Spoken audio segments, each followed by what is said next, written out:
Welcome to the Visual Fractions YouTube channel. Today, we're going to explore how to simplify the fraction 4/64 to its lowest terms. Let's look at the fraction 4/64. To simplify it, we'll divide both the numerator and the denominator by their greatest common factor. The greatest common factor, or GCF, is the largest number that can evenly divide both the numerator and the denominator of a fraction without leaving a remainder. For 4 and 64, that's 4. We start by dividing 4 by 4, which gives us 1. Then we divide 64 by 4, which results in 16.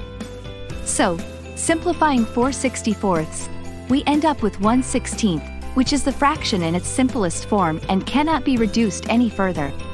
It's interesting to note that both the original fraction 4/64 and the simplified fraction 1/16 represent a specific value when compared as decimals. The exact decimal for 1/16 is 0.0625. This shows that although their appearance may change, their value remains consistent. So, there you have it. The fraction 4/64 simplified to its simplest form as 1/16, and in decimal form, it's 0.0625. If you found this tutorial helpful, go ahead and smash that like button and don't forget to subscribe to Visual Fractions. Thanks for watching.